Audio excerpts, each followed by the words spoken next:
அலைக்கும் வரஹ்மத்துல்லாஹி தஆலா வபரகாத்துஹு.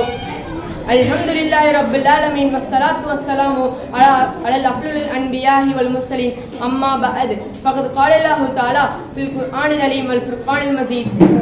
அளவற்றாலும் நிகரற்ற அன்புடையமாகிய அல்லாஹ் தஆலாவின் பெயரை கொண்டு நான் ஆரம்பம் செய்கிறேன். அல்லாஹ் தன்னுடைய அருள்மாரியாம் திருமறையில் பொறுமை பற்றி நம்ம சொல்லித் தருகிறான். ஈமான் கொண்டவர்களே, பொறுமை கொண்டும் தொழுகை கொண்டும் அல்லாஹ்விடத்தில் உதவி தேடுங்கள் என்று அல்லாஹ் நம்ம சொல்லித் தருகிறான். மற்றொரு இடத்திலும் சுட்டி காட்டுகிறான். பொறுமையாளருக்குரிய நற்கூலி நன்மை கணக்கின்றி அளிக்கப்படும் என கூறுகிறான்.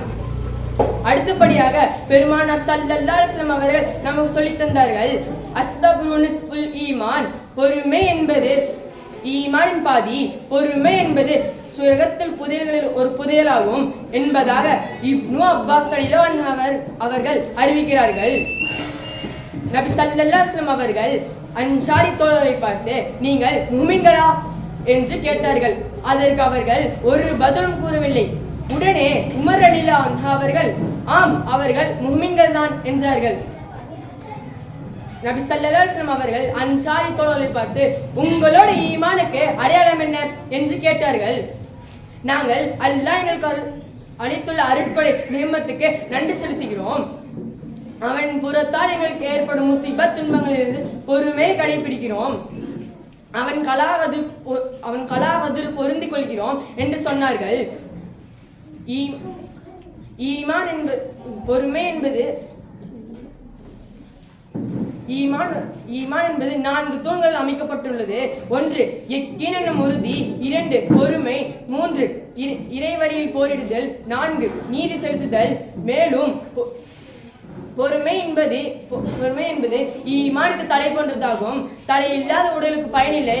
அதே போன்று பொறுமை இல்லாதவனுக்கு ஈமான் இல்லை. ஒருமுறை யூனுஸ் அலைஹிஸ்ஸலாம் அவர்கள் ஜிப்ராயில் அலைஹிஸ்ஸலாம் அவர்களிடம், உலக மக்களில் மிக சிறந்த வணக்கசாலியார், அவரை எனக்கு காண்பியுங்கள் என்று கேட்டார்கள்.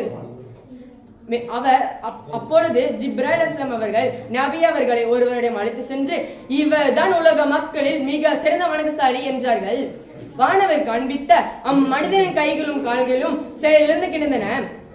அவர் அந்த நிலையிலும், அல்லாவே, நீ விரும்பிய போது 2 கைகளும் கால்களையும் எனக்கு அழைத்தாய், நீ நாடிய போது அவற்றை நீயே எடுத்து விட்டாய் என்று கூறி, அல்லாவே, இன்னும் உன்னை பற்றி அதிகமான சிந்தனைகளை எனக்கு தந்துள்ளாயாக என்று சொன்னார்கள்.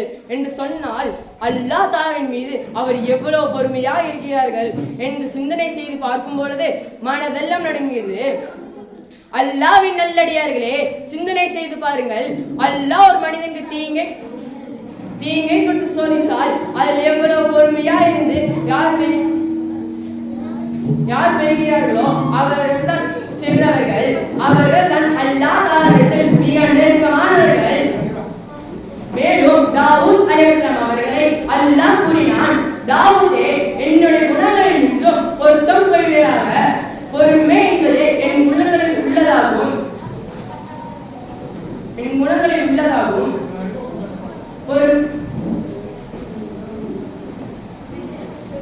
என்று சொல்லுக்கு சொந்தக்காரனாக